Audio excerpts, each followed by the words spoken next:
Hi friends, ഇതൊരു പഴയ മോഡലൊരു CRT T V ആണ്. ഫ്ലാറ്റ് ഒന്നുമല്ല, സാധാരണ ഒരു ടി വി.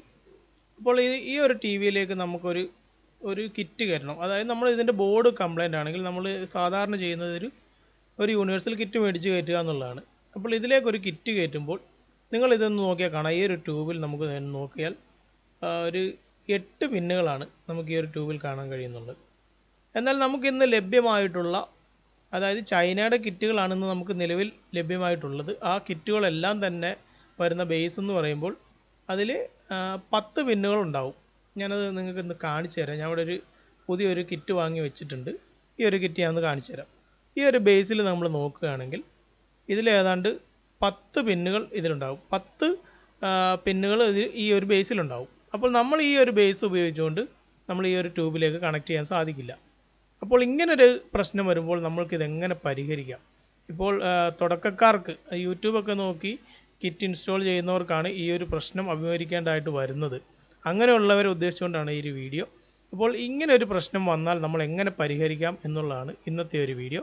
എല്ലാവരും വീഡിയോ മുഴുവനായിട്ട് കാണാൻ ശ്രമിക്കുക. നമുക്ക് വീഡിയോയിലോട്ട് കിടക്കാം.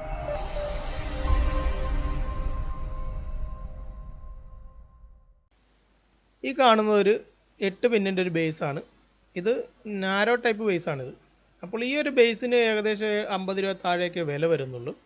എന്നാൽ ഇത് തിരഞ്ഞെടുക്കുമ്പോൾ നമ്മൾ ഒരുപാട് കാര്യങ്ങൾ ശ്രദ്ധിക്കേണ്ടതുണ്ട്. കാരണം നമ്മുടെ ബേസ് ബോർഡിലേക്കുള്ള ഹോളുകളും നമ്മുടെ ഈ ബേസിലുള്ള പിന്നുകളും സെയിം ആണോ എന്ന് നോക്കണം. എങ്കിൽ മാത്രമേ നമുക്ക് സോൾഡർ ചെയ്ത് ഇത് പിടിപ്പിക്കാൻ സാധിക്കൂ. അതുപോലെ തന്നെ നമ്മുടെ ഒരു ട്യൂബിൽ ഇത് ഘടിപ്പിച്ച് നോക്കുക. ആദ്യമായിട്ടൊക്കെ ചെയ്യുന്നവരാണെങ്കിൽ ഈ ഒരു ബേസ് ബോർഡുമായിട്ട് ഒന്ന് മാച്ച് ചെയ്ത് നോക്കിയാൽ നന്നായിരിക്കും. അപ്പോൾ നിങ്ങളിതിൽ കാണുമ്പോൾ നമ്മുടെ 10 പിന്നിൻ്റെ ഫ്ലവർ ടൈപ്പ് ബേസിലേക്ക് ഈ ഒരു നാരോ ടൈപ്പ് ബേസാണ് നമുക്കിതിൽ ഘടിപ്പിക്കേണ്ടത്. ഈ ഒരു ബേസ് ബോർഡിൻ്റെ ബാക്ക്വശം നോക്കുകയാണെങ്കിൽ നമ്മളുടെ ഈ ഒരു 8 പിന്ന് ബേസ് ഘടിപ്പിക്കാവുന്ന രീതിയിൽ കൂടിയാണ് അവരത് PCB അസംബിൾ ഡിസൈൻ ചെയ്തിട്ടുള്ളത്. അപ്പോൾ അത് കാണുമ്പോൾ ഉള്ളിലായിട്ട് ഒരു 8 ഹോളുകൾ കാണാൻ സാധിക്കും. ഈ ഒരു ഹോളുകൾ സോൾഡർ ചെയ്ത് അടച്ചിട്ടുണ്ടെന്നുള്ളതല്ലാതെ നമുക്കത് ഓപ്പൺ ചെയ്താൽ മതിയാവും. ഡീസോൾഡർ ചെയ്തെടുത്താൽ നമുക്ക് ഈ ഒരു ബേസ് അതിൽ ഘടിപ്പിക്കാൻ സാധിക്കും.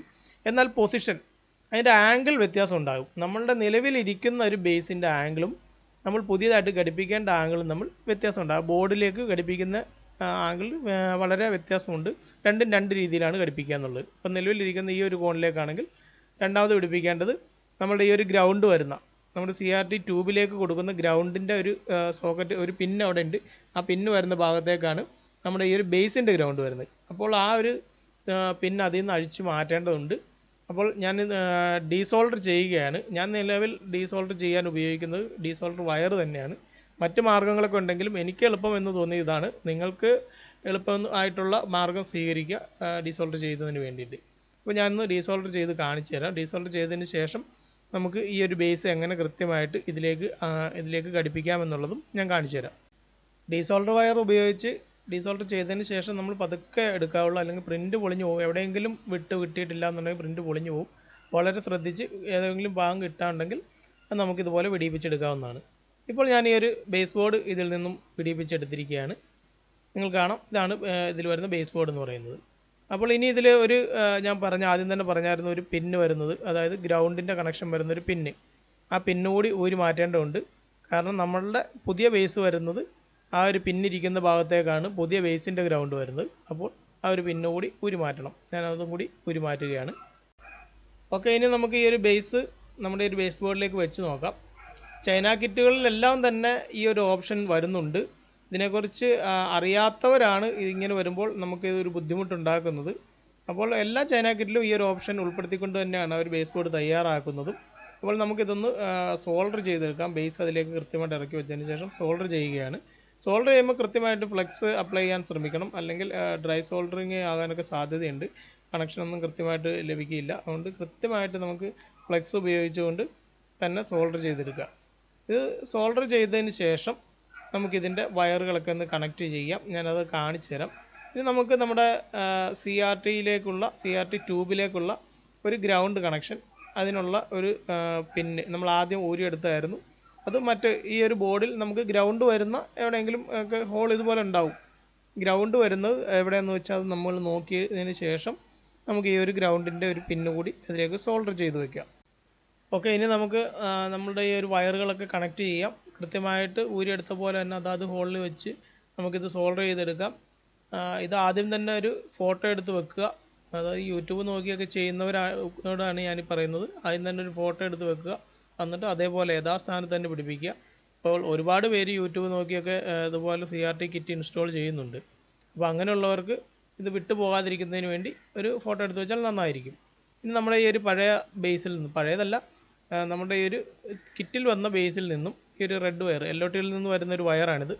ഈ ഒരു വയർ നമുക്ക് വിടിയിപ്പിച്ചെടുക്കാം. അതിനുശേഷം പുതിയ ബേസിലേക്ക് ഇത് കണക്ട് ചെയ്യണം. ഇതൊരു അടപ്പ്, ഒരു ക്ലിപ്പാണ്, ഒരു ചെറിയൊരു ലോക്ക്. അപ്പോൾ അടപ്പ് നമുക്ക് തുറന്നു കഴിഞ്ഞാൽ നമുക്ക് ഈ ഒരു വയർ കണക്ട് ചെയ്യാം. അതിൻ്റെ നിങ്ങൾക്ക് കാണാൻ സാധിക്കും. ചില ബേസുകളിലാണെങ്കിൽ അതൊരു ലോക്കായിരിക്കും. ലോക്കാണെന്നുണ്ടെങ്കിൽ നമ്മളുടെ ഈ ഒരു വയറിൻ്റെ സ്ലീവ് അല്പം കളഞ്ഞതിന് ശേഷം ഒന്ന് സോൾഡർ ചെയ്തെടുക്കുക. അതിനുശേഷം ആ ഹോളിലേക്ക് ഇറക്കി വെച്ചാൽ മാത്രം മതിയാവും. ഓട്ടോമാറ്റിക്കായിട്ട് അത് ലോക്കാവുന്നതാണ്.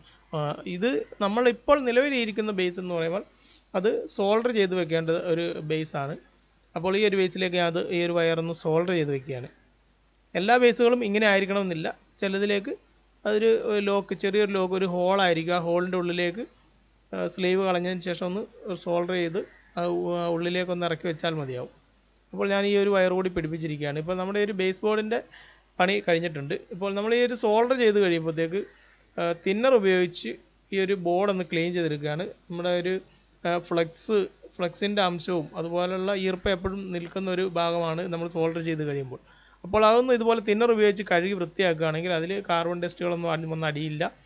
ഷോർട്ട് ആവാനുള്ള സാധ്യതയൊക്കെ വളരെ കുറയും. ഞാൻ എപ്പോഴും സോൾഡർ ചെയ്താലും ഈ ഒരു ബോർഡ് ക്ലീൻ ചെയ്തെടുക്കാറുണ്ട്. അതിന് ശേഷമാണ് നമ്മളത് ഉപയോഗിക്കാറുള്ളൂ.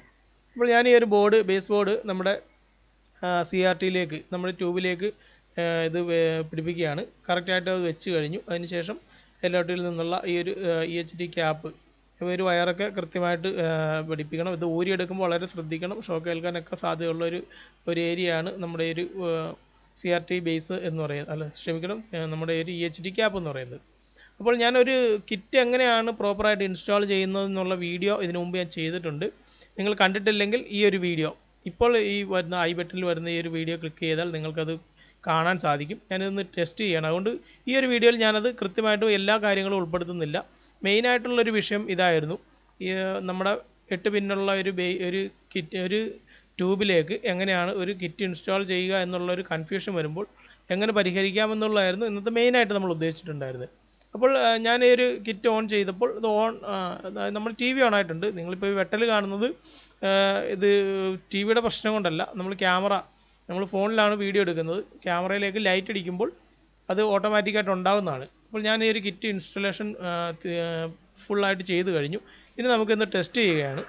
അപ്പോൾ നിങ്ങൾക്കിവിടെ കാണാം, വളരെ കൃത്യമായിട്ട് തന്നെ നമ്മുടെ TV കളറൊക്കെ നല്ല കോമ്പിനേഷനായിട്ട് തന്നെ ചെയ്തെടുക്കുക. കളറൊക്കെ എങ്ങനെയാണ് കറക്റ്റ് ചെയ്യേണ്ടതെന്നും നമ്മൾ എങ്ങനെയാണ് ഫോക്കസ് ചെയ്യേണ്ടതെന്നൊക്കെയുള്ള ഇതിനു മുമ്പത്തെ എൻ്റെ വീഡിയോയിൽ CRT കിറ്റ് ഇൻസ്റ്റാൾ ചെയ്യുന്ന വീഡിയോയിൽ ഞാൻ ഉൾപ്പെടുത്തിയിട്ടുണ്ടായിരുന്നു. അപ്പോൾ നിങ്ങൾ ആ ഒരു വീഡിയോ കാണുക. അപ്പോൾ ഈ ഒരു വീഡിയോ നിങ്ങൾക്ക് ഉപകാരപ്പെട്ടു എന്ന് തോന്നുകയാണെങ്കിൽ നിങ്ങൾ ഈ ഒരു ചാനലൊന്ന് സജസ്റ്റ് ചെയ്യുക, നിങ്ങളുടെ കൂട്ടുകാരിലേക്ക് കൊണ്ടൊന്ന് സജസ്റ്റ് ചെയ്യുക. അതുപോലെ ഈ ചാനൽ നിങ്ങൾക്ക് ഇഷ്ടപ്പെട്ടിട്ടുണ്ടെങ്കിൽ തീർച്ചയായും ലൈക്ക് ചെയ്യുക, ഷെയർ ചെയ്യുക, കമൻറ്റ് ചെയ്യുക. അടുത്തൊരു വീഡിയോയിൽ നമുക്ക് വീണ്ടും കാണാം.